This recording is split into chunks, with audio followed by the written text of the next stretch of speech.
చేపల ఫ్రై అంటే అందరికీ ఇష్టమే కదండి. మీకెంత మందికి ఇష్టం అనేది నాకు కామెంట్స్ లో తెలియజేయండి. హాయ్ ఫ్రెండ్స్, నమస్తే, వెల్కమ్ టు ఆనోస్ కిచెన్.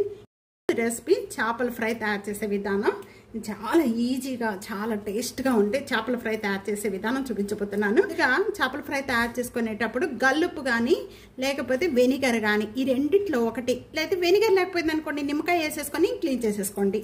బాగా క్లీన్ చేసుకున్న చేపలు మనం ఈ ఫ్రై చేసేటప్పుడు మనం ఎప్పుడు కూడా తోకలు కానీ తలకాయలు కానీ తీసేసేయాలి. తీసేసి ముక్కలు కూడా ఈ విధంగా కట్ చేసుకోవాలండి. ముందుగా పీసెస్ కట్ చేసుకోవాలి.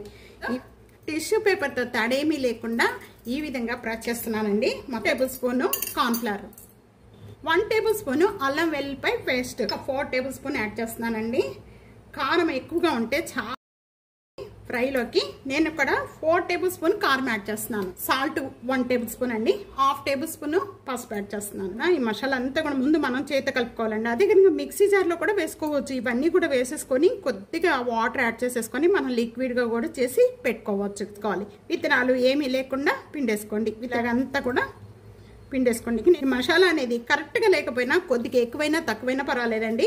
ఎక్కువైంది అనుకోండి వీటికి ఎక్కువగా పట్టించేసేసి మన మసాలాతో కూడా మనం రైస్ కలుపుకొని తినొచ్చు. చాలా అదంతా వేగిన తర్వాత కరకరలాడుతూ ఉంటుందండి, బాగుంటుందండి. అది బాగా పల్స్గా కాకుండా బాగా చిక్కగా కాకుండా మనకి ఈ విధంగా కలుపుకోవాలి. చేప ముక్క అనేది ఒక్కొక్కటి తీసుకొని ఇలాగా పైన కింద సైడ్లు ఇదంతా కూడా మనం కలుపుకున్న మసాలా అంతా కూడా బాగా పట్టించాలి. ఒక 1/2 అవర్ వరకు కూడా సైడ్ పెట్టేసుకోండి. వీలుంటే కనుక ఫ్రిడ్జ్లో పెట్టేసుకోండి. ఫ్రైకి కావాల్సినంత ఆయిల్ తీసుకున్నానండి. ఇప్పుడు ఈ మసాలా అంతా ముక్కలన్నీ కూడా ఒక్కొక్కటి విధంగా వేసేస్తున్నాను. వేయించుకోవాలండి. హై ఫ్లేమ్లో పెట్టుకొని వేయించుకున్నారంటే కనుక పైనంతా కూడా బాగా కలర్ వస్తుంది, కానీ లోపల వేగ పచ్చిగా ఉంటుంది.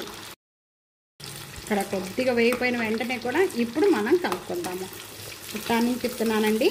చేప ముక్క మనకి వేగిందా లేదా అనేది ఎలా తెలుస్తుందంటే పైన అనేది ఇలా గోల్డెన్ కలర్ వచ్చేంత వరకు కూడా వేయించుకుంటే మనకి మంచిగా లోపల కూడా వేగిపోయినట్టు, పైన వైట్గా ఉంటే లోపల వేగనట్టు అనమాట. ఆ విధంగా మనకి తెలుస్తుంది. అంతా కూడా ఈ విధంగా కలర్ వచ్చేంత వరకు కూడా అన్ని పీసెస్ ఈ విధంగా వేయించుకోవాలి. 2 వైపులు కూడా ఈ విధంగా వేగిపోయిన వెంటనే కూడా ఇప్పుడు నేను యాడ్ చేస్తున్నానండి పచ్చిమిర్చిను, కరివేపాకు చేసి మధ్యలో ఇలా చీల్చేసి వేస్తున్నాను. ఇలా పిండుకొని తీసుకోండి.